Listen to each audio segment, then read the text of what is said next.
Bismillahirrahmanirrahim. Assalamualaikum warahmatullahi taala wabarakatuh. Selamat pagi, salam sejahtera saya ucapkan kepada puan-puan sekalian yang sudi bersama-sama kami bersiaran dalam secangkir kopi jam 10 terampil dan lestari. Saya Azian binti Muhammad Isa, hos anda dan moderator anda untuk pagi ini. Kali ini kita akan membincangkan satu topik yang menarik, ya, yang pada harapan kami agar ianya kekal bermanfaat, ya. Sebelum kita mula, saya nak cuba lihat, ya, siapa yang dah ada bersama-sama dengan kami. Masya Allah, dah ada Cik Ana Rohani, apa khabar, ya. Terima kasih kerana sudi bersama-sama kami. Dan kali ini siaran musim ketiga, siri ketiga ini berlangsung secara pertama kali bersiaran langsung menggunakan platform terbaharu kami, iaitu page secangkir kopi jam 10. Okey, saya nak minta tuan-puan, ya, berikan komen adakah audio dan visual saya jelas. Jika jelas, berikan tanda like, ya. Dan saya mahu, ya, rakan-rakan dan sahabat semua, tolong kongsikan perkongsian kami ini, kerana saya rasa memang kena ambil peluang keemasan untuk mendengar, ya, menonton, ya, siaran kami daripada awal sampai akhir, ataupun sekiranya tidak mempunyai kesempatan boleh saja ulang tonton, ya, dan mencatat, ya, butir-butir dan ataupun mutiara-mutiara kata yang bakal dikongsikan, ya. Satu ilmu yang sangat berbaloi pada saya. Okey, sebelum kita mulakan, baiklah kita bermula, membaca Ummul Kitab Al-Fatihah.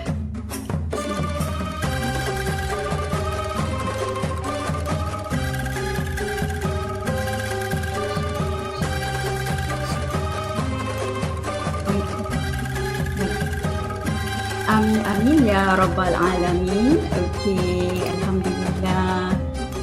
Alright, Puan Nur Hayati Long Hassan, ya, dari Kuantan. Masya-Allah, ya. Okey, terima kasih, jelas. Right. Okey, kita akan mulakan judul topik kali ini. Kami akan bawakan satu tajuk yang sangat indah pada saya, keindahan bahasa dalam menghidupkan cerita, ya. Now, mengapa, ya, agaknya kami nak bawakan topik ini? Okey, ada sebabnya. Yang saya mulakanlah dulu dengan pantun, ya, kerana pantun itu sebenarnya adalah satu warisan Melayu, ya, warisan peradaban Melayu yang kita kata genius, dan dalam masa yang sama sangat indah, ya. Yang kurik itu kundi, yang merah itu saga, yang baik itu budi, yang indah itu bahasa. Dan secara fitrahnya manusia ini memang suka memandang kepada kecantikan, keindahan, ya. Fitrah manusia itu sebenarnya datang daripada pencipta. Allah, sifat Allah itu sendiri, sifat Allah Subhanahu Wa Taala itu sendiri, salah satunya adalah Al-Jamil. Allah itu maha indah, maha cantik. Dan ia diperkuatkan dengan surah At-Tin ayat 4. Sesungguhnya Allah menciptakan kamu sebaik-baik kejadian, ya. Dan diriwayatkan oleh Imam Muslim, sesungguhnya Rasulullah SAW bersabda, sesungguhnya Allah itu cantik dan Allah suka akan kecantikan. Jadi indah itu sebenarnya tak lari daripada lingkungan kita, kerana ia fitrah, ya. Ianya adalah sifat semula jadi, ya. Dan apabila kita membaca Al-Quran sendiri, ya, kita masih lagi di awal Syawal, bulan Ramadan masih lagi terngiang-ngiang, ya, masih lagi melekat memori. Kita bertadabur, kita bertafakur, kita bertadarus, ya, membaca Al-Quran. Bagaimana Al-Quran itu sendiri terdiri daripada kata-kata yang indah, susunan bahasanya sangat-sangat tinggi dan tidak ada tolok bandingnya, hingga tidak dapat dipatahkan, ya, oleh penyair-penyair Arab yang sangat terkemuka, ya, pada masa itu, ya. Jadi kita nak tahu mengapa, ya, agaknya pentingnya kita mempelajari gaya bahasa. mengapa penulis perlu mengaplikasikan gaya mengaplikasikan satu, sebelum itu kita perlu memahami gaya bahasa, dan mengapa penulis perlu mengaplikasikan apakah kesannya nanti dalam penulisan kita. Jadi kita tak sabar untuk mendengar perkongsian, perbincangan. Kita boleh bincang, kita boleh puan-puan boleh tuliskan komen ataupun soalan dalam ruangan komen. Jangan risau, kami tak marah, kami meraihkan pandangan tuan-puan. Jadi kita kena jemput dululah panel kita, iaitu Okey, Puan Nisa, apa khabar? Assalamualaikum. Waalaikumsalam warahmatullahi taala wabarakatuh. Okey, salam Syawal. Saya nampak tu ada bergantungan ketupat-ketupat di belakang. Okey, Kak Nisa. Puan Nisa, katanya bulan Ramadan ni Puan Nisa mempelajari balik mengamati balik, menyoroti balik pelajaran-pelajaran lalu dalam ilmu gaya bahasa, ilmu retorik. Saya rasa macam ya Allah, rasa segan sebab kita yang tak ada apa-apa ni, penulis yang kecilan ni terinspirasi dengan bagaimana Puan Nisa yang dah tersohor, penulis mapan mempelajari lagi gaya bahasa. Mesti ada something, mesti ada sesuatu yang mahu dibawakan, gagasan yang besar yang mahu dibawakan oleh Kak Nisa. Jadi saya silakan Kak Nisa, please. So the stage is all yours. Silakan. Bismillahirrahmanirrahim. Assalamualaikum warahmatullahi taala wabarakatuh. Terima kasih kepada yang masih sudi lagi bersama-sama dengan kami dalam rancangan Secangkir Kopi jam 10. Kami di platform baharu, jadi sudi-sudikanlah kalau boleh sempat boleh share ataupun kongsikan dengan teman-teman yang lain. Mungkin ada sedikit gangguan kepada algoritma sebab apabila kami buat di page, kemungkinan ada yang tidak terlihat. Jadi memang mengharapkan sangat tuan-tuan dan puan-puan tolong tekan butang share, sebab mungkin hari ini ada yang mencari di laman Puan Azian, dia tak jumpa, tak ada Puan live. Jadi kami berpindah di platform Secangkir Kopi jam 10. Tujuannya untuk menghimpunkan video-video terdahulu dan kutipan-kutipan dan tulisan-tulisan yang pernah kami kongsikan kepada tuan-tuan dan puan-puan. Mungkin ada yang terlepas, mungkin ada yang mahu mengulang tonton, memang ada di YouTube. Tapi kadang-kadang ialah kita faham masa itu terhad dan kami cuma bantu dari segi yang boleh untuk sama-sama lah kita berkongsi lagi. Tak ada masalah tengok berulang-ulang, tonton berulang-ulang, dan memang itulah yang saya lakukan dalam bulan Ramadan ini. Secara jujur, selalunya saya dah cuba banyak kali. Bulan Ramadan bukanlah waktu yang sesuai untuk saya secara peribadi untuk menulis. Memang banyak kali dah saya sebut tentang hal ini. Saya mengalami kesukaran, mungkin waktu yang berubah, rasa mengantuk yang sukar dikawal dan sebagainya kan. Kita mungkin terhalang dalam melakukan beberapa hal. Tak mengapa, itu dipanggil, kita kena uruskan juga, dipanggil situational management. Kita dah masalahnya begitu, kita uruskan dengan cara begini pula. Jadi selalunya waktu-waktu begini, kalau saya tidak membaca buku-buku fiksyen ataupun buku-buku dan sebagainya, saya akan membuat apa-apa yang boleh membantu menggerakkan penulisan saya. Jadi untuk kali ini, yang ini saya nak kongsi, saya terasa teruja nak berkongsi dengan Yan, dengan sahabat-sahabat yang mendengar program ini, betapa dalam yang saya pelajari ialah tentang ilmu bahasa. Ada yang kata, dah jadi penulis, memang bahasa tu kan sebati, sejadi dalam diri kita. Pada saya tidak, kita sentiasa harus memperbaik lagi. Memang ada banyak yang saya perlu pelajari. Kadang-kadang kita tahu perkara tersebut tapi tak tahu namanya. Jadi kita pun kita lihat dulu apakah yang ada yang boleh saya kongsikan dalam tempoh yang begitu masa yang sangat mencemburui kita ini. Tapi kita cuba saya cuba. Baik. Dalam penulisan tadi yang saya sangat suka dengan pantunnya, yang kurik itu kundi, yang merah itu saga. Yang baik itu budi, yang indah itu bahasa. Jadi dalam kita berkata-kata, kita sangat suka dengan orang yang berkata yang baik-baik sahaja, yang elok-elok. Kita tak suka orang yang mempunyai aura negatif. Maksudnya apa? Paling tidak pun suka membebel. Dia tidak mendatangkan kesan yang diharapkan. orang yang meluahkan itu lepas tapi mesej kadang-kadang tak sampai. Kenapa? Dan kita selalu juga kita komplain lah, kita merungut anak-anak kita apabila mak cakap macam ni tak ada siapa nak dengar, mak cakap macam ni tak ada siapa nak dengar. Tetapi kita tanyalah, kenapa orang yang ditujukan itu tidak mahu mendengar? Kemungkinan ada mesej yang tak sampai kerana cara kita menyampaikan itu kurang sesuai. Jadi bagaimana kita mencantikkan. Jadi ini juga yang kami cuba sampaikan dalam beberapa karya yang kita baca, kita dapati bahawa apa yang kita baca itu, sukalah baca buku dia, sedap ayatnya. Sedap kan, kita guna perkataan sedap. Macam makanan pula kan. Tapi kita fahamlah maksud sedap tu bukan sedap enak, maknanya sedap dibaca. Mungkin ayatnya sedap. Kerana bahasa Inggeris kita sebut pleasant. Pleasant ni maknanya soothing, pleasant maknanya kalau dia diungkapkan, disebut kata-kata itu sedap pada pendengaran. Kalau dibaca kita boleh masuk. Kenapa benda tu boleh masuk? Kenapa kita boleh terima? Kenapa kita suka?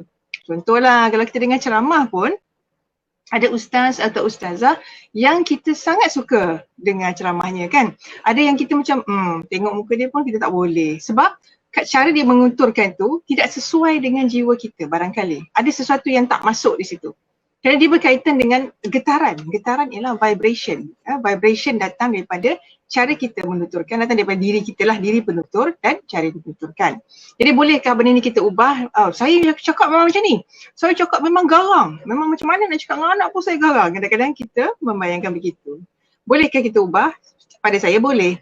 Itu atas kita. Boleh kita berubah. Dengan kita belajar mengenali apakah bentuk-bentuk bahasa, ciri bahasa yang boleh kita aplikasi dalam tulisan kita dan juga dalam pertuturan kita. Mungkin dalam konteks hari kita lebih kepada penulisan ya.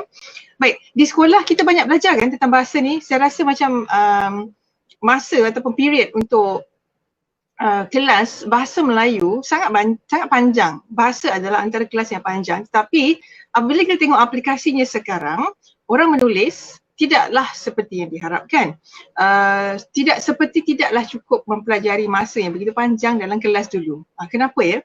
Selalu juga kita temui kan apabila kita mempelajari bahasa, kita dapati yang kita ingat ialah kelas tata bahasa. Betul salah, betul salah. Betul salah, betul salah. Jadi sampai sudah kita lebih banyak membetulkan yang salah, yang betul. Tak ada salahnya benda tu. Subjek ataupun topik tata bahasa ataupun nahwu itu penting. Kerana apa yang kita lihat dalam bahasa ada dua perkara. Okey, hari ni yang saya nak tengok adalah perkara yang satu lagi. Dalam bahasa sebenarnya kita ada struktur dan ada seni je. Okey, saya ringkaskan. Jadi dalam struktur, ini yang kita buat dalam tata bahasa. Tata bahasa membentuk struktur. Buat ayat dengan betul. Ini subjek, ini predikat, ini kita panggil apa? Ini ialah ayat pasif, ini adalah ayat aktif. Kita kenal, ini ialah kata kerja transitif, kata kerja tak transitif, ingat lagi? Mungkin banyak latihan yang kita buat. Jadi kan nampak dia sangat berstruktur, struktural bunyi dia. Jadi kita rasa macam apabila kita ditanya kembali, tuan-tuan dan puan-puan ketika belajar bahasa Melayu dulu, kelas bahasa Melayu, apa yang ingat pada kita? Kita banyak ingat kelas tata bahasa. Cikgu kata tata bahasa begini. Tidak ramai, saya tak kata semuanya begitu. Tidak ramai sebenarnya guru yang menguasai seni berbahasa. Yang kebanyakan boleh menguasai seni berbahasa ini selalunya yang boleh mengajar subjek sastra.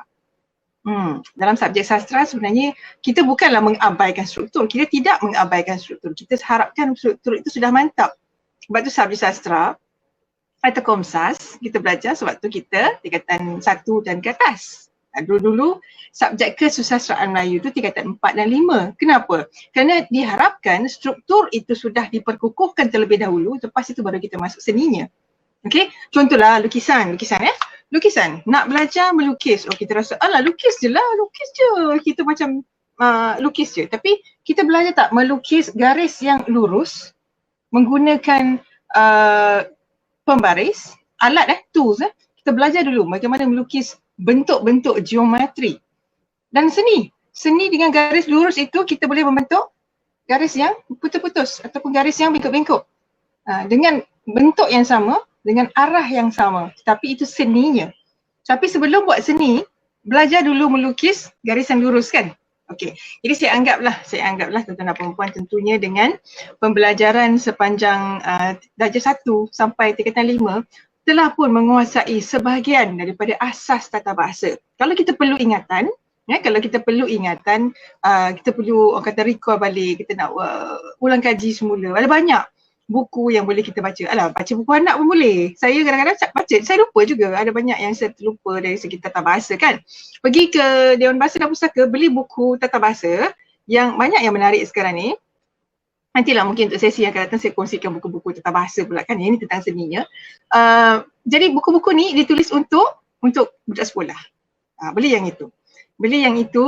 Baca untuk kita fahami. Ini yang ejaan dekat ke jarak ke yang ni yang kita tak mahir kan. Kita cek dulu yang tu. Ini dari ke daripada benda-benda begitu kita betulkan dululah.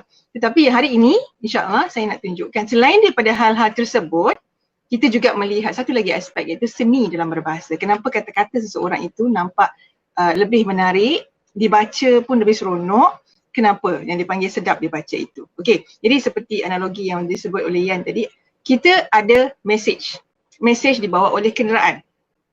Kenderaan itu, kalau kita nak ambil Grab pun, nak cari juga kereta yang cantik. Kalau dapat kereta yang best-best kan seronok kan. Kita rasa, kenapa kita rasa seronok? Kerana kita dapat kita dapat enjoy, kita dapat rasa menikmati. Padahal naik kereta kancil yang apa kata kancil 660 pun pergi ke tempat dari point A ke point B sampai juga. Tapi kalau dapat naik misalnya kereta yang lebih mewah digunakan untuk bawa Grab, kita macam seronoknya dapat naik kereta best. Kenapa? Kerana kita diberikan satu nikmat nikmat walaupun sekejap tapi kita dapat menikmati. Okey. Jadi itu sebenarnya yang kita nak tengok. Maknanya kalau kereta dia tu nikmatnya, cantiknya dan sebagainya tapi kereta rosak pun tak guna juga kan. Itulah beza struktur dengan seni tadi. Maknanya struktur kena mantap. Tapi seninya bagaimana? Yang ini kita nak tengok hari ini insya-Allah.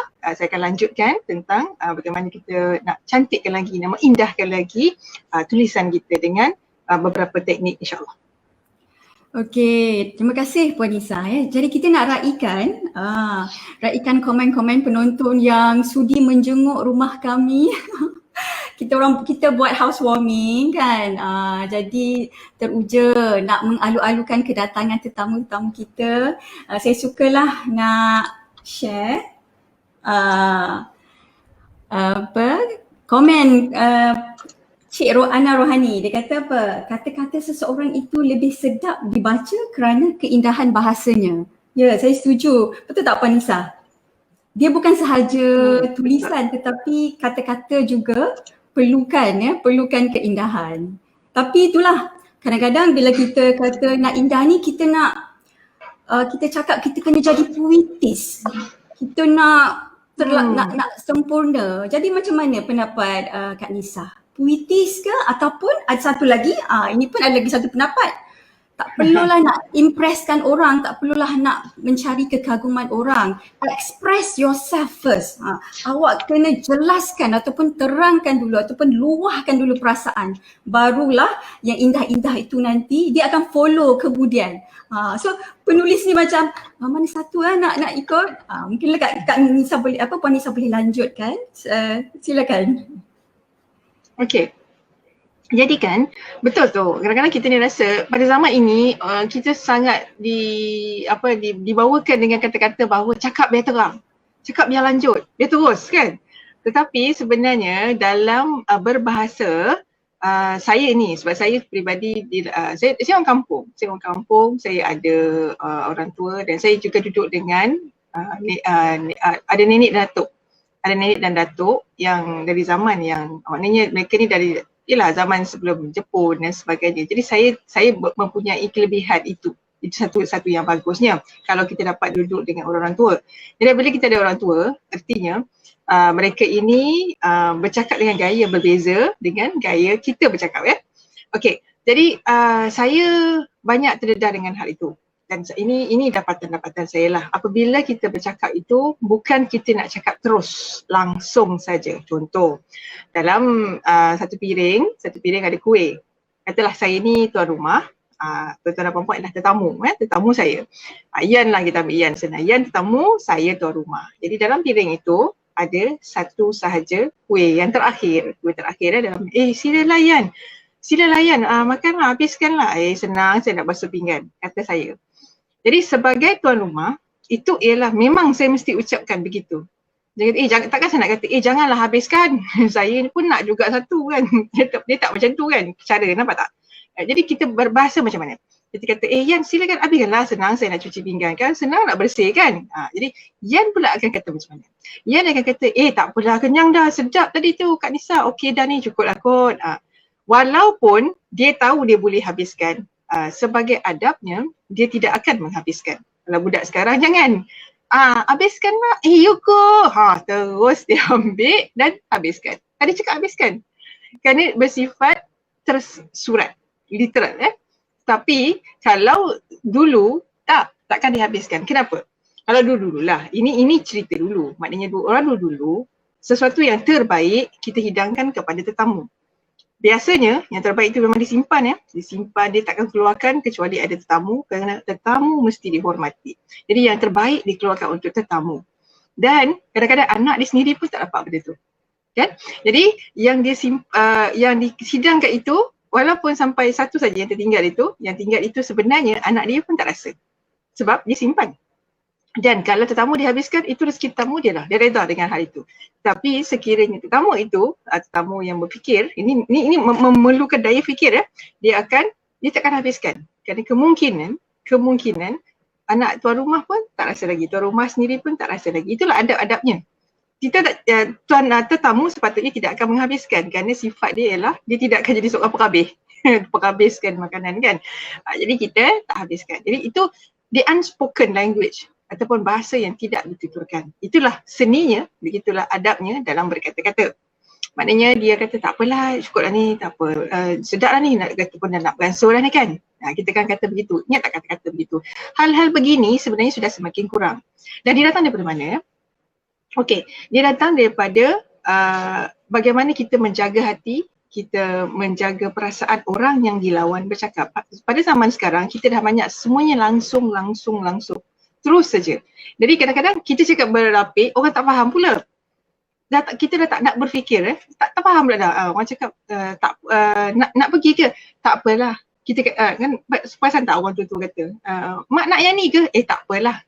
Tak apalah tu, kena fikir dulu. Sebenarnya dia tak apalah tu maksudnya tak payahlah kau beli benda tu, ataupun sebenarnya dia nak tapi dia, come on, convince me. Yakinkan aku bahawa aku perlu beli. Cakap lagi, alamak boleh ni mak, okey je. Boleh kita, nampak tak? Sebenarnya ada begitu. Jadi tapi kelangsungan kita pada hari ini yang bercakap sangat terus dan sebagainya, dia tak cakap langsung, tak faham. Cakap berkias pun tak faham juga. Jadi macam mana kan? Jadi sebenarnya kita perlu hidupkan kembali cara berkata-kata, cara menulis yang mengajak kita berfikir. Kenapa kita suka baca buku? Kerana dalam buku sebenarnya kita belajar untuk berfikir. Kerana ada banyak perkara yang tidak dinyatakan oleh penulis itu, penulis tidak menyatakan tetapi apabila kita baca dan kita selesai, kita dapat perkara tersebut. Itu yang dipanggil the subliminal message. Message yang tersirat, yang tidak diungkapkan tapi itulah yang dia nak kata. Okey, saya contohkan beberapa kita panggil alat-alat dia, tools dia. Sebelum saya berikan alat itu, kita kena ingat apabila kita nak tulis tu, apa tujuan kita? Kena ingat tujuan. Sebagai penulis, dia bukan saya saja. Tujuan kita apa? Sebenarnya nak meningkatkan kesedaran kah? Creating awareness, kita nak meningkatkan tahap sedar, create awareness. Adakah tulisan kita itu sebenarnya untuk menyebabkan orang bertindak? Kerana kita ada pengaruh sebagai penulis, kita dah pernah berbincang dahulu tentang penulisan dan pengaruh. Bagaimana penulis boleh mempengaruhi tindakan seseorang. Bagaimana kita boleh bertindak kerana kita mendengar sesuatu, kita percaya kepada sesuatu, kita bertindak atas apa yang kita dengar dan kita lihat.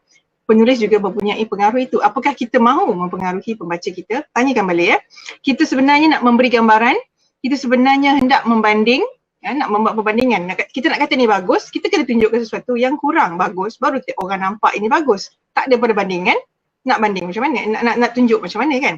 Jadi fikirkan dahulu tujuan kita menulis tu apa. Adakah untuk memberi penekanan, emphasis, penekanan. Kita mengulang-ulang perkara tersebut kerana kita nak memberi ingatan dan sebagainya. Ada banyak sebab kenapa kita menulis. Jadi untuk setiap tujuan tersebut ada alat dia. Tadi kita nak lukis garis yang lurus, kita nak pakai apa? Oh tak ya, saya free hand aja. Sebelum free hand tu, maknanya your hand is really steady, maknanya tangan ni betul-betul steady, boleh lukis garis lurus tanpa pembaris. Tapi sebelum itu saya percaya semua orang menggunakan alat terlebih dahulu. Guna alat, kuasai alat, lepas tu baru lepaskan alat. Macam tu kaedah dia. Sebab saya dulu belajar undang-undang. Saya dulu bidang undang-undang, orang kata, oh lawyer ni dia memang selalu manipulate. Dia memang boleh pusing undang-undang ni. Bukan soal dia pusing. Dia faham undang-undang tu, undang-undang kata begini, dia bukan soal kita pusing. Tapi kita tahu bagaimana nak mengelak satu perkara supaya semua orang selamat. Itu kaedah dia. Tapi saya tak nak pergi yang itu. Jadi saya nak tengok bahasa sekarang ya. Bahasa undang-undang sangat terus. Tak boleh pusing-pusing. Tak boleh bunga-bunga. Kerana maksudnya mesti sampai. Tepat. Tak boleh pusing, tidak ada perkataan lain. Jadi diksi ataupun pemilihan kata-kata perlulah sesuai. Jadi yang ini saya dilatih di situ. Di bidang sastra pula saya melihat bahawa bukan begitu kaedahnya. Ada perkara tak boleh disebut langsung. Dia harus dipusingkan. Dia harus digunakan jalan yang lebih panjang kerana ada tujuan dia. Maksudnya kalau nak cerita panjang-panjang, kita pakai novel. Kalau nak cerita pendek, kita pakai cerpen. Kalau nak hanya menyatakan perasaan saja dengan sedikit mesejnya, kita guna puisi. Jadi kita kenal alat-alat kita kan. Mana bentuk form dia tu kita pilih dan sekarang kita tengok alat dia. Jadi kalau kita misalnya dalam bahasa yang langsung itu kita sebut bahasa denotatif. Denote, ini bahasa tersurat. Kalau kita nak bersindung-sindung, berkias-kias ini, mengindahkan bahasa, kita panggil bahasa konotatif. Konotatif, kita berkias dengan bahasa tersirat. Ya? Jangan risau dia punya istilah itu, yang faham tersurat, tersirat itu. Maknanya yang langsung dengan yang di sebaliknya. Jangan risau, ni apa benda pun ni saya cakap ni konotatif, tif, banyak sangat tif, tak faham. Tak payah ingat yang itu. Yang itu semua technical dia saja, technical jargons. Okey, jadi sekarang ni saya nak perkenalkan beberapa alat. Lepas ni saya akan sambung lagi, tapi saya perkenalkan dahulu alat-alat untuk kita, ni dipanggil gaya bahasa. Ni gaya bahasa, belajar dulu ni, mungkin masa Komsas ke, kalau sesiapa yang ambil paper sastra, gaya bahasa. Saya mulakan dengan yang asas. Kalau perlu nanti pada siri yang akan datang, kita akan tengok lebih lanjut atau dalam komen-komen, kita akan tengok macam mana keperluan untuk kita lanjutkan lagi perbincangan ini. Jadi yang asas sebenarnya ialah bahasa yang tersirat dengan tersurat. Itu je sebenarnya. Yang tersurat ni yang langsung, yang cakap terus, itu dah jadi denotatif tadi. Bahasa yang tersirat, maknanya yang di sebaliknya, masa yang tidak diperkatakannya, bahasa yang tidak terucap sebenarnya, itulah yang di sebaliknya. Okey, apa dia bahasa-bahasa yang kita panggil bahasa tersirat ini? Bahasa tersirat ini sebenarnya banyak sangat dalam dunia orang Melayu. Banyakkan dalam pantun. Dalam pantun, kita akan jumpa sebenarnya satu elemen yang dipanggil metafora. Pernah dengar nama ni? Metafora? Okay, metafora. Nanti saya tulislah. Metafora. Lagi satu ialah simile. Saya perkenalkan dua perkara ni dulu supaya dapat buat perbandingan Mungkin pernah dengar. Kita ulanglah di zaman-zaman sekolah dulu kan. Okay. Saya tuliskan ya. Kita ambil metafora dan kita ambil simile dan saya nak tunjuk bagaimana kita nak gunakan. Okay. Metafora dan simile. Okey. Yan, setakat tu saya nak perkenalkan dulu. Macam mana? Okey ke? Okey, kejap ya. Okey, boleh bantu Kak Nisa. Audience pun ramai juga yang saya baca. Saya baca setiap komen anda. Jangan fikir anda tertinggal. Jumpanya kita nak ni Kita nak mana tadi dah banyak sangat. Okey. Kita nak raikan soalan Puan Zurina Syafiee. Cik Puan Zurina Syafiee. Adakah menggunakan perkataan yang jarang digunakan mengindahkan bahasa? Contohnya perkataan gemulah. Bahasa-bahasa arkaik, bahasa klasik. Arkaik. Bahasa klasik. Mungkin lagi satu ada lagi satu soalan, mungkin kalau boleh Kak Nisa gabungkan dua-duanya sebab saya rasa lebih kurang sama ataupun mungkin ada berbeza dia punya tu. Bahasa yang indah itu adakah perlu puitis dan berbunga-bunga? Pun juga penulis selalulah mengalami kekeliruan yang ini. Okey, silakan dulu. Okey. Baik, saya jawab soalan sebab soalan yang kedua tu nanti berkaitan dengan apa yang saya akan terangkan selepas ini, Puan Ana Rohani kan. Okey, jadi soalan pertama daripada Cik Puan Zurina Syafiee itu, saya fikir begini. saya ini dulu-dulu zaman saya mula menulis cerpen nak cerita zaman sedikit muda lah dulu daripada sekarang, ialah champion bab menggunakan perkataan-perkataan yang awak tak mahu guna tu. Allah, rasa je saya terpengaruh kot. Saya terpengaruh antaranya sebab zaman-zaman saya sezaman bawah sikit lah daripada zaman misalnya SM Zakir, Zain Kasturi, Deng Ramli Akil. Ini orang-orang yang dianggap pada ketika itu ialah penulis muda pada zaman itulah. Sekarang tak apa muda lagi dah kan. Yang banyak mengubah lanskap kesusastraan dari segi pemilihan kata dan sebagainya. Dia macam satu zaman transisi. Dan saya ialah zaman yang selepas itu.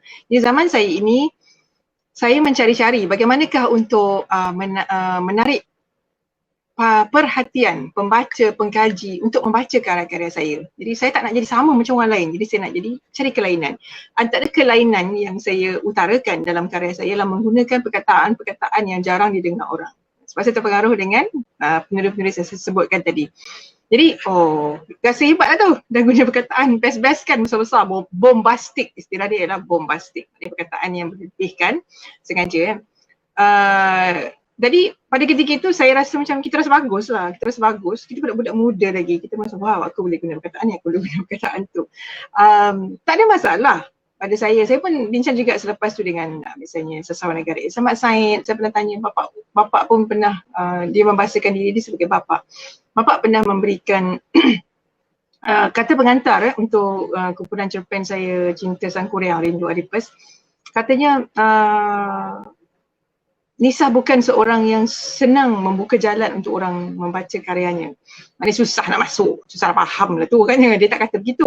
Kenapa tak dia begitu berlapik dalam berkata-kata? Dia memerlukan ilmu bantu yang lain untuk memasuki dan memahami karya-karya Nisa katanya. Maknanya dia ada, saya tahu. Kemudian lah, kata 20 tahun kemudian saya melihat kembali karya-karya saya itu. Saya memang seperti pokok yang terlebih baja yang mabuk daun. Faham istilah mabuk daun? Maknanya segala perkataan yang aneh, yang bombastik semua nak masuk. Sampai hilang dia punya proportion. Proportion ni maknanya ada yang kita lebihkan, ada yang kita kurangkan. Dia daunnya tak payahlah daun je. Kalau kita melukis, kita tahu kita nak lukis pokok bunga. Kita nak lukis penuh dengan bunga ke penuh dengan daun. Jadi kita kena seimbang kan. Saya mempelajari ketika itu, saya mula-mula belajar bagaimana keseimbangan itu penting. Jadi keseimbangan memang kita kadang-kadang kita nak belajar seimbang, kita belajarlah dulu apa itu makna tidak seimbang, barulah kita belajar keseimbangan kan. Kita belajar sikit-sikit begitu. Jadi tak ada salah menggunakan perkataan-perkataan yang jarang digunakan sekiranya kita tahu dengan tepat maksudnya apa dan seimbangkanlah penggunaan itu. Kalau dalam satu teks banyak sangat perkataan yang jarang didengar orang kita masukkan. Memang kalau itu tujuan dia memang untuk sengaja mendapat perhatian, mungkin itulah yang kita dapat. Tetapi dalam masa yang sama, tidak semestinya kita boleh menggunakan misalnya satu perkataan yang arkaik tapi yang lain tu biasa je, boleh. Jadi kita belajar keseimbangan ya. Mungkin itu dapat menjawab beberapa pilihan. Okey, yang kedua tadi apa itu bahasa seni ni mesti berbunga-bunga kah? Bukan, dia bukan soal bunganya. Bunga itu penting. Kira pokok yang tak ada bunga kan tak ada seni. Daun je pun tak ada juga, ataupun batang saja, ranting saja kan tak seni juga. Jadi kita berikanlah sedikit bunganya. Bunga ini bukan maksudnya berbunga-bunga ni berjiwang-jiwang dan sebagainya. Jangan anggap begitu. Okey? Belajar dulu apa bendanya tu. Baik, itu saya sebutkan tadi tentang metafora dengan simili. Saya mula dengan simili sebab simili lebih mudah. Simili ini ialah perbandingan. Perbandingan kepada satu benda yang sudah ada, yang difahami dengan satu benda yang tidak ada. Contoh, kalau orang Melayu kita selalu kata putih seperti kapas. Putih seperti apa? Putih seperti apa lagi? Salji datang kemudian. Mula-mula kapas, salji datang kemudian. Apabila saya buat kerja-kerja terjemahan, ada lagi yang kata sebenarnya orang Melayu bukan putih seperti kapas, bukan putih seperti salji. Itu pun lebih kemudian kerana lebih awal lagi ialah putih seperti santan. Kerana santan sangat dekat dengan, perbandingan itu mesti dekat dengan bangsa itu kan. Jadi tak ada masalah lah, itu asal usul. Tapi sekarang ni boleh pilihan. Jadi kita nak menyatakan putihnya. Putih seperti, putih macam, sejuk macam. Kalau dulu-dulu orang kata sejuk macam mayat. Sebab peti ais belum ada. Air batu tidak diketemui kan, mana bukan tak ditemui lah, maknanya tidak, bukan satu yang common, bukan satu yang biasa. Jadi sejuk macam mayat. Sebab cuba kalau siapa pernah pegang orang yang sudah meninggal, dia tidak hilang dia punya rasa warm itu sebab darah tidak lagi mengalir kan, tidak circulate. Jadi warmth itu kehangatan tubuh badan tidak ada. Jadi sebab itulah sejuk seperti mayat. Kadang pegang sejuk macam mayat. Macam tu. Pucat seperti mayat juga sebab itu yang dilihat. Jadi dilihat seperti pucat jadi maknanya tidak ada darah, pucat seperti mayat. Sebab itu yang dilihat orang. Jadi perbandingan itu. Jadi sekarang boleh tak kita ubah? Boleh mengikut kesesuaian supaya kita dapat memberikan pemahaman kepada audiens kita. Jadi budak sekarang mungkin dah berubah perkara-perkara itu sebab dia tak boleh bayangkan lagi. Tak ada masalah. Bahasa itu dinamik kan? Bahasa itu boleh berubah tapi mana yang kita boleh kekalkan? Kita kekalkan dulu. Kita kekalkan dahulu. Kalau ada pun nak dibuat satu perbandingan yang cantik, lebih segar misalnya, boleh. Pada saya tak ada masalah. Itulah sebenarnya keistimewaan dalam berbahasa. Itu simili ya. Simili yang bawah tadi ya. Simili itu perbandingan. Dia biasanya menggunakan perkataan macam, seperti, laksana, umpama. Dia menggunakan penanda-penanda begitu. Jadi kalau kita buat ayat, senyumannya dingin sekali. Senyuman dingin macam mana pula kan? Itu nanti saya masuk next apa maksud senyuman yang dingin itu. Ataupun pandangannya dingin sekali. Pandangannya dingin, kemudian apa? Sejuknya ataupun dinginnya seperti salju pada pertengahan musim dingin. Macam tu pula. Memang ayat tu tak sedap lah. Tapi kita boleh, kita mula biar tak sedap tak apa. Nanti kita akan perindahkan lagi, tambah lagi, ganti lagi dan sebagainya. Contoh ya. Apa saya nak katakan ialah perbandingan ialah sesuatu yang biasa dilihat oleh masyarakat itu dan dibandingkan. Kerana datang daripada mana ni? Kebanyakannya penglipulara. Penglipulara dulu ialah mereka ni pengembara. Dia apabila pengembara, mereka ni dah pergi ke dunia yang jauh dan dia kembali ke kampung dia bercerita. Apabila dia cerita, macam nak bayangkan Tuan Puteri tu, orang dalam kampung tu semuanya rambut lurus-lurus. Bersanggul dan rambut dia lurus semuanya. Jadi dia pergi ke tempat satu negara, siapa Tuan Puteri itu cantik orangnya. Nak cantik macam mana ni? Ni nak describe. Nak memberikan deskripsi kepada Tuan Puteri tadi kan. Jadi rambut dia nak kata rambut dia keriting. Istilah keriting pun mungkin tak ada pada masa tu rambut keriting. Kan? Jadi dia kata rambutnya ikal. Ikal. Orang macam ikal sebab tak ada orang yang ikal di situ. Macam mana nak bayangkan rambut ikal macam mana? Rambutnya ikal ni wavy Macam mana? Ikal mayang. Mayang itu, mayang tu apa pula kita sekarang lah. Orang dulu tahu mayang tu apa. Kerana mayang datang daripada pokok kelapa. Pokok kelapa ada mayang dia. Mayang dia ialah tempat yang akhirnya nanti mayang tu nanti akan keluar bunga dia akan jadi buah kelapa. Yang akhirnya bila jadi kelapa tu yang tangkai dia tu. Itu asal daripada mayang dia. Okey, jadi kan lepas tu hidungnya mancung bagai seludang. Budak sekarang dah seludang apa pula kan. Orang dulu tahu seludang tu apa. Seludang ialah bahagian yang seperti ni. Dia macam tajam, tirus tajam. Dia melihara mayang di bawah ini kerana dia protect bunga-bunga kelapa tadi. Jadi seludang ni kalau jatuh kita jumpa, dia kalau kering dia jatuh, dia akan bentuk dia curve macam tu, mancungnya macam seludang. Sebab dulu nak ditunjukkan mancung macam mana, tajam macam mana. Jadi macam apa yang dilihat di sekelilingnya itu. Jadi perubahan ni memang berlaku. Jadi pada ketika itu orang sangat faham, wih cantik Tuan Puteri ni, hidungnya mancung. Jangan literal. Ada setengah, saya pernah tengok satu program, dia pergi lukis literal. Hidung mancung bagai dia lukis yang masa seludang, rambut dia ikan mayang. Macam hantu Puteri ni. Dia tak boleh dilihat secara literal, secara tersurat. Fikirkan secara yang tersirat. Ini latihan dia. Orang dulu memang berfikir dengan imajinasinya itu. Mesti cantiknya rambut dia begini. Orang sekarang tak ada ikat-ikat. Rambut dia macam Maggie. Nampak tak? So budak sekarang dia hanya associate benda yang ikal macam tu macam Maggie. Maggie lah. Jadi budak sekarang mungkin itulah perbandingan yang sesuai yang dia nampak. Kita nak kata apa? Ikal tu macam Maggie. Maggie tahu, mayang tak tahu. Jadi perubahan ini perlu dibantulah. Kita sebagai ibu bapa membantu. Itu simili. Lepas ni saya masuk metafora. Okey, apa lagi Yan? Okey. Ni saya memang teruja nak dengar, tak nak stop, tapi kita nak raikan juga. Saya suka pandangannya. Cik Puan Su Indah Ceria, dia kata bahasa itu dynamic. Saya nampak dinamika tu dalam contoh Puan Nisah tadi, kata rambut kerinting bagai Maggie. Jadi tapi adakah itu satu perkara yang betul, amalan yang sahih ke amalan yang boleh kita lakukan sebagai penulis? Itu satu. Lepas tu teruskan dengan sambungan Kak Nisa. Okey, baik. Terima kasih Yan. Dia soal betul tak betul tu bergantung kepada apakah yang sedang ditulis kan. Jadi kalau kita sedang menulis sesuatu yang bersifat santai, barangkali sesuai sangat menggunakan perkataan Maggie tadi tu. Tetapi untuk tujuan tulisan, ingat kembali apa tujuan tulisan kita. Kalau tulisan kita bernada serius dan sebagainya, mungkin Maggie tu kan brand. Maggie tu brand tak boleh jadi kita nak peragakan. Mungkin seperti cantikkan lagi lah rambutnya ikal seperti mi segera yang selalu kita makan pada hujung-hujung bulan sebagai pelajar. Nampak tak kita tambah lagi kan, kita tak kata Maggie saja, kita cantikkan lagi, tambah lagi. Jadi kita lunakkan lagi penggunaan itu. Kalau Maggie kan macam keras gitu je, sebaris je begitu kan. Jadi kita lunakkan lagi lah. Okay, jadi memang saya setuju bahasa tu dinamik, tapi kita cari kesesuaiannya. Kita belajar dulu, kita tengok macam mana kita boleh ubah sesuatu yang sudah sedia ada itu, boleh tak kita ubah. Orang kata putih melepak macam macam salji, tapi zaman sekarang mungkin ada yang lebih putih daripada itu. Ada sesuatu seperti orang kata dia pakai makeup brand tertentu ke, itu pula itu boleh kita tengok kesesuaiannya, kita perlahan-lahan mengubahnya ya.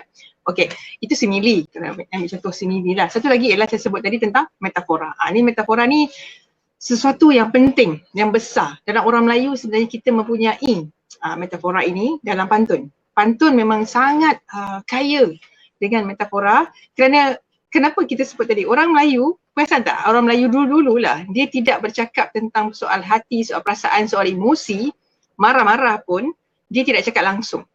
Dia bercakap berkias. Berkias antaranya ialah berpantun lah dia. Apabila dalam pantun, cuba tengok dari segi demografi ataupun dari segi statistik ya.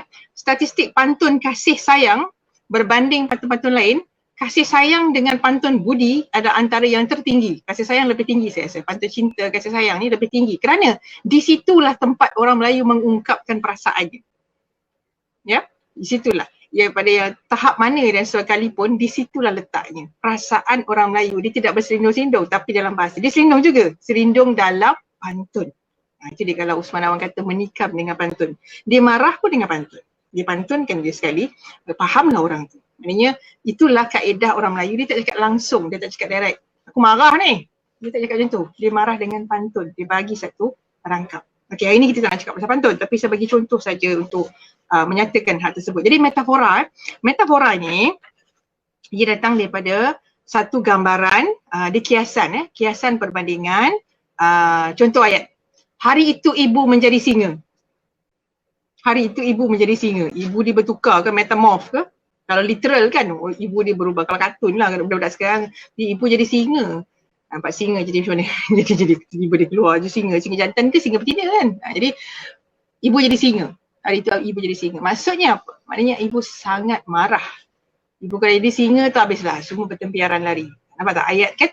Jadi kalau hari itu ibu sangat marah. Marah ada banyak tahap. Tahap yang mana satu? Jeling pun marah juga kan? Tempis sekali pun marah juga kan? Tapi kalau hari itu ibu menjadi singa, ini satu definisi yang baru kan untuk bagaimanakah tahap kemarahan ibu tadi. Jadi metafora ini ialah satu objek yang satu benda yang dia tentangkan ibu, takkanlah ibu boleh jadi singa, tapi digabungkan hari itu ibu menjadi singa. Ataupun dia kata apabila aku membuka jendela, di hadapanku terhampar gunung harapan. Gunung harapan. Okay, gunung harapan. Dia nak cakap pasal gunung ke pasal harapan ke apa benda ni? Dia cakap pasal gunung ke? Ingat bahasa tersirat. Yang di sebalik. Bukan tersurat. Yang tersurat tu gunung. Yang tersiratnya, apakah fungsi gunung? Apakah simbol gunung? Dia berkait dengan simbol. Okay. Gunung biasanya kita nak, apa kita perlu buat kepada gunung? Tengok je lah gunung tu. Kalau nak sampai atas, kita perlu mendaki. Nak mendaki gunung susah tak? Susah. Maknanya, kita ada sesuatu yang tinggi. Tinggi tu biasanya kita berharap. Kita berharap, kita berdoakan kepada yang atas. Bukan, mana ada orang berdoa ke bawah? Tak ada kan? Kita berharap kepada yang lebih tinggi kepada kita. Kita harap hati kepuku kepada Tuhan. Maknanya kita mengharap kepada sesuatu yang lebih tinggi daripada kita. Kepada Tuhan misalnya ya. Jadi itu, jadi benda yang, apa lagi kita boleh buat? Contoh, apa lagi ya? Gunung Harapan misalnya, secangkir kopi pun boleh. Secangkir kopi ni tak pernah dalam program ni ada orang minum. Tak ada pun. Azian tak pernah minum, saya pun tak pernah minum. Kami minum sebelum program atau selepas program kan. Apa maksud secangkir kopi? Yang ini saya cerita sikit lah kot. Ini sebenarnya berkaitan dengan metafora. Kopi dinikmati, waktu terbaik dia memang ada macam-macam. Ada orang suka malam, ada orang suka petang. Tapi antara yang popular ialah minum kopi pada waktu pagi kerana dia memberikan kesegaran. Kopi itu perlu dinikmati pada ketika dia panas. Pada ketika panas. Kopi sejuk tu boleh je minum tapi kan tak sama nikmat kopi sejuk dengan kopi panas. Kopi panas, berapa lama tahan dia? Dia lebih kurang 40 minit seperti program kita lah. Sebab tu program ni lebih kurang, dia takkan lebih daripada sejam. Sebab dia ialah secangkir kopi. Kopi tu dah sejuk, habis. Tak boleh lagi dinikmati dengan seperti mana yang awal tadi kan. Nampak tak? Itulah simbol dia sebalik tajuk ini. Saya boleh je buat program ini ialah program penulisan. Kan jadi macam program penulisan, siapa nak dengar nama program kan tak berapa indah. Jadi sengaja digunakan nama yang lain. Secangkir kopi, secangkir ilmu. Ya, itu pun satu metafora ya Puan Su Indah ceria kan. Secangkir ilmu ataupun secangkir waktu. Boleh tak ilmu ataupun waktu itu diukur, disukat dengan cawan? Tak boleh kan. Jadi cara kita nak memahami metafora ialah kita ambil sesuatu yang abstrak. Waktu, ilmu tu kan abstrak, tak boleh diukur. Macam mana nak ukur ilmu, macam mana nak ukur waktu? Memanglah kita ada jam. Tapi masa itu sendiri, sukar nak disukat-sukat. Boleh tak ambil masa masuk dalam cawan? Ambil masa masuk dalam botol, tak boleh kan? Tapi kita bolehkan dengan ayat tadi. Itu nama dia metafora. Maknanya, macam mana nak fahamkan metafora? Tengok dulu perkara itu secara literal. Tengok literal, maknanya tersurat. Lepas tu tengok di sebalik yang tersirat. Di mana kita nak cari metafora yang lebih banyak-banyak begini? Yang tersirat ni kat mana? Kita tengok dalam peribahasa. Dalam peribahasa sebenarnya sangat tak ada, pada saya lah, tak ada peribahasa yang literal. Semua peribahasa bersifat metafora. Okey. Ni satu metafora, siapa pernah dengar? Saya nak tengok ada komen tak lepas ni ya. Saya berikan permulaan kepada peribahasa ini.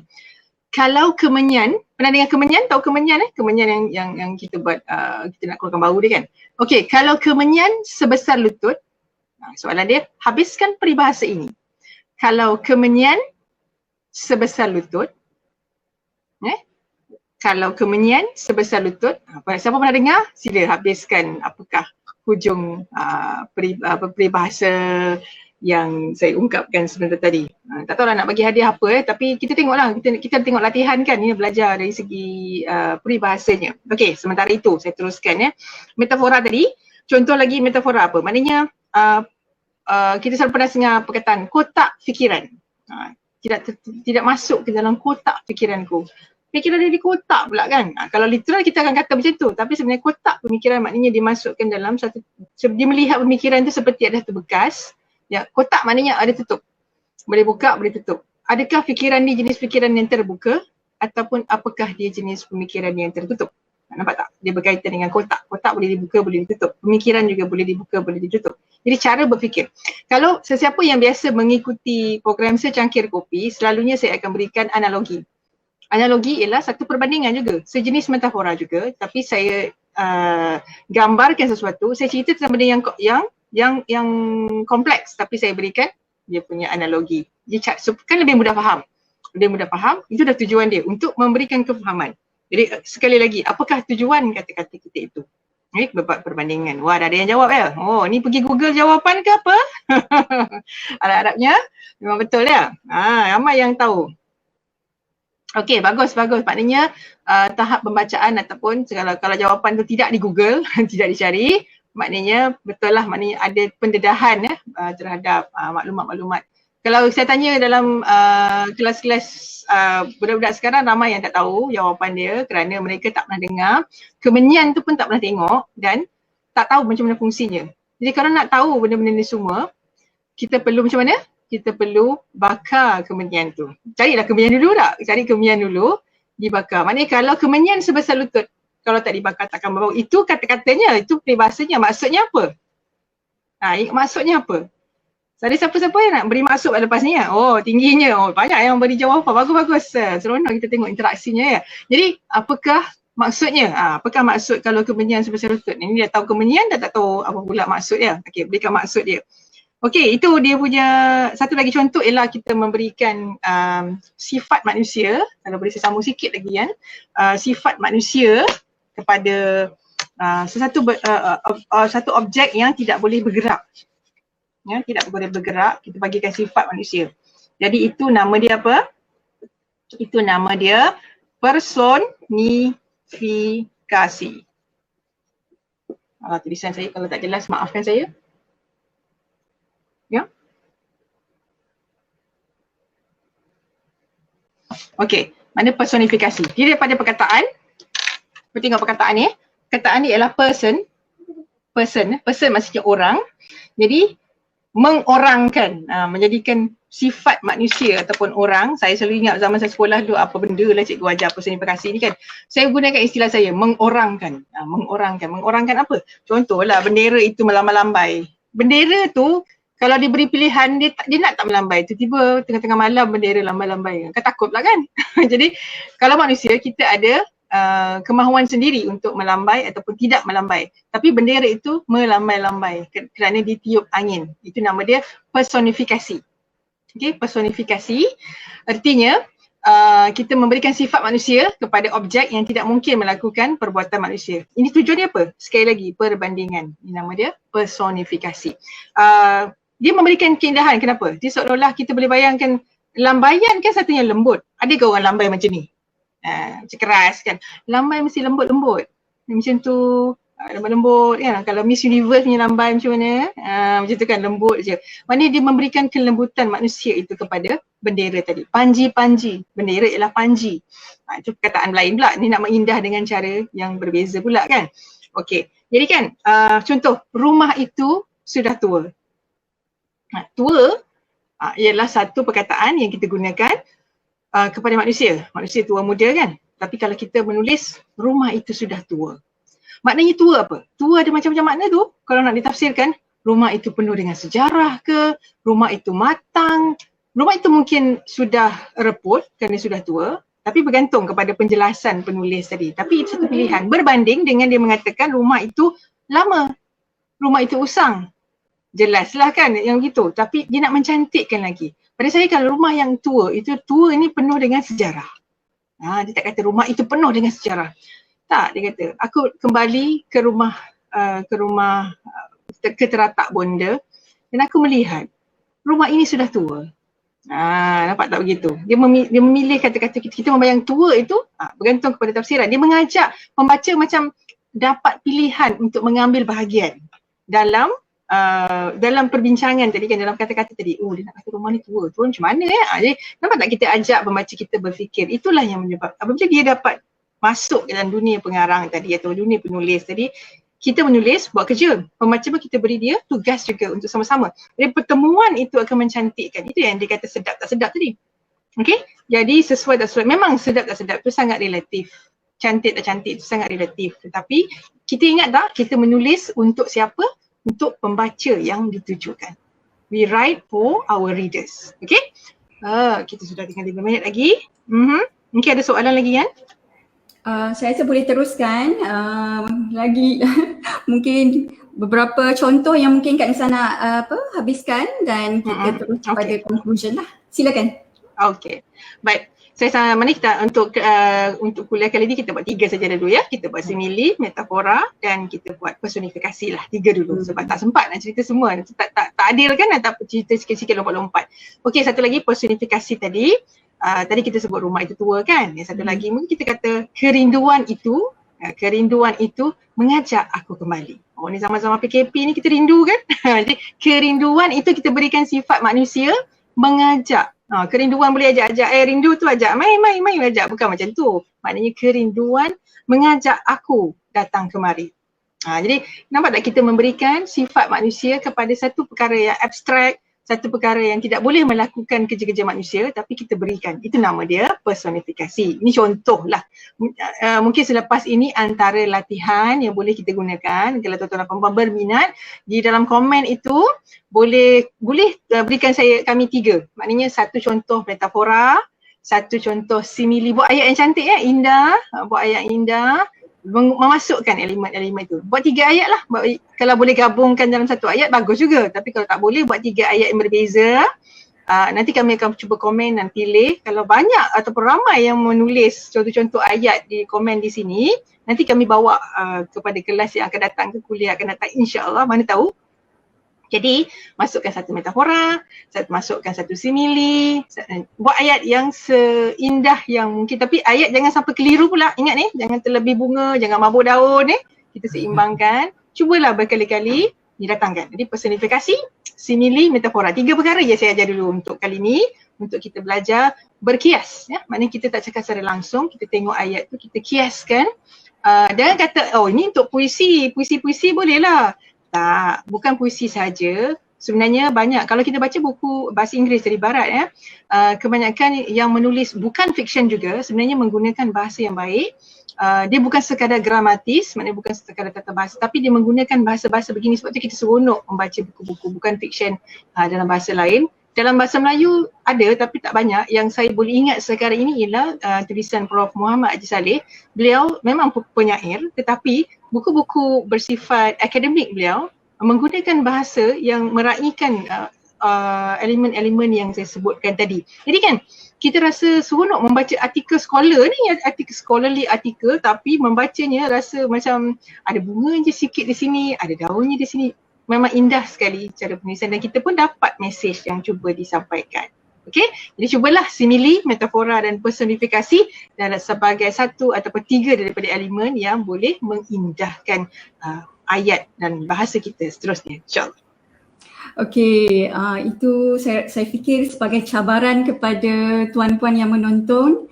3 ya, sebab kita belajar 3 elemen dan kita mahukan puan-puan sertakan contoh, tetapi jangan pula ambil peribahasa bulat-bulat. Kita kena olah sendiri, kita kena fikir. Kita kena okey, kalau kotak fikiran kan tadi Kak Nisah bagi contoh. Mungkin kotak tu kita boleh tukar kepada cepu fikir. Apa maksud cepu? Sebab tu kita kena faham dulu yang literal dulu. Yang tersurat itu kena faham. Satu lagi saya tambah, ayat-ayat yang diungkapkan tadi haruslah ayat yang asli. Ayat original. Dia tak boleh ambil ungkapan orang lain sebab ungkapan itu copyrighted. Dah copyright dah, maknanya orang dah guna ayat itu. Jadi inilah cabaran sebagai penulis, kita mencipta ungkapan-ungkapan yang segar, yang baharu, yang bukan orang lain dah sebut. Jadi tak payahlah cerita pohon nyiur melambai-lambai, tak payahlah cerita bendera melambai-lambai, dah sebut tadi kan. Pohon nyiur melambai-lambai tu daripada tahun 1900 saja orang dah tulis pasal pohon nyiur melambai-lambai kan. Jadi tujuan kita sebagai penulis ialah menghasilkan bahasa yang segar. Jadi kita tulis sesuatu yang lebih baik, yang baharu. Kita cipta, itu ruang untuk kita mencipta. Jadi be kreatif ya, berkreatiflah dalam penulisan. Itu cabaran dia. Okey, silakan nanti mana tahu tengok banyak tak jawapan ya. Sekiranya ramai yang respon, ramai maklum malas ya, yang memberikan maklum malas, jadi kami akan lanjutkan sebab kita pun ada lagi hyperbolik kan, ada aliterasi, asonansi, banyak. Cumanya itulah kita nak 3 ni sekadar untuk kita amal. Kita nak amal macam yang peribahasa yang Kak Nisah berikan tadilah kan, pasal kemenyan. Okey, kita dah 1 jam, kopi dah sejuk. Tempoh kopi untuk dinikmati semasa panas dah habis, jadi kami terpaksa berundur diri. Ya Allah, terima kasih banyak-banyak ya kepada tuan-puan yang sudi menziarah laman kami yang baru. Ya Allah, terima kasih. Alhamdulillah ya, saya raikan tuan-tuan semua, semoga apa yang kami kongsikan ini mendapat manfaat ya, menjadi percambahan ilmu untuk lebih terampil dan bestari. Seperti tagline kami. Jadi saya rumuskanlah dulu ya, apa yang kita bincangkan sebenarnya saya analogikan kita sedang membawa kenderaan yang muatannya sudah jelas, kita tahu tujuan kita menulis, bahasa yang kita gunakan pun kita sudah tahu struktur dan larasnya, kita tahu juga audience kita siapa, dan sekarang kita nak mencantikkan. memperindahkan kenderaan supaya apabila kita gerakkan kenderaan itu, kita boleh menggerakkan emosi. Dengan menggerakkan emosi pembaca lah, pembaca akan lebih tenang, lebih selesa membaca karya anda, dan dia akan mengingatinya sampai bila-bila. Okey, mungkin Puan Nisa nak bagi kata-kata terakhir mungkin sebelum kita tutup majlis. Okey, saya rasa cukup lah kot yang mana telah diberikan tadi. Ingatlah yang saya ulang kembali pantun. Pantun ni memang kena simpan ya. Yang kurik itu kundi, yang merah itu saga, yang baik itu budi, yang indah itu bahasa. Jadi kita berbahasa dengan sebaik-baiknya. Terima kasih semua kepada yang sudi mendengar. InsyaAllah sekiranya ada permintaan, kita lanjutkan lagi perbincangan ini tentang bahasa. Kerana itulah dia. Sebagai penulis, kita menguasai dari aspek bahasa. Kerana bahasa inilah menjadi kenderaan kita. Jadi kita indahkanlah bahasa kita, barulah orang dengar. Ingat kembali Al-Quran diturunkan dengan secantik-cantik bahasa, seindah-indah bahasa, tidak ada tandingannya. Jadi dan dikekal sampai bila-bila. Bukan setakat di kalam Tuhan yang memang dipelihara, namun tulisan itu kan sangat baik sekali, dan itulah contoh. Orang kata nak ambil contoh, ambillah yang terbaik. Jadi kebanyakan karya yang terbaik, kita lihat karya pengarang-pengarang yang terbaik juga kita lihat datang daripada karya-karya yang baik-baik tulisannya. Itu dulu untuk pagi ini ya, dan sahabat-sahabat pendengar semua, semoga kita diberikan kesempatan untuk bertemu lagi dalam program yang selanjutnya. Terima kasih kerana sudi bersama-sama kami dalam secangkir kopi jam 10, terampil dan lestari. Okey, kita tutup majlis dulu sebelum kami berdua berundur. Terima kasih atas perhatian yang salah, yang tersilap itu tentunya dari kelemahan diri kami sendiri. Yang cantik, yang elok, yang indah datangnya daripada Allah Subhanahu Wa Taala. Kita tutup majlis kita dengan tasbih kifarah dan surah wal asr. Subhanakallahumma wa bihamdika asyhadu an la ilaha illa anta astaghfiruka wa atubu ilaik. Bismillahirrahmanirrahim. Wal asr innal insana lafi khusr illa alladhina amanu wa 'amilus shalihat wa tawassaw bil haqqi wa tawassaw bis sabr. Sekian, jumpa lagi di siaran yang akan datang. Terima kasih, jaga diri, stay safe, stay at home. Bye. Assalamualaikum.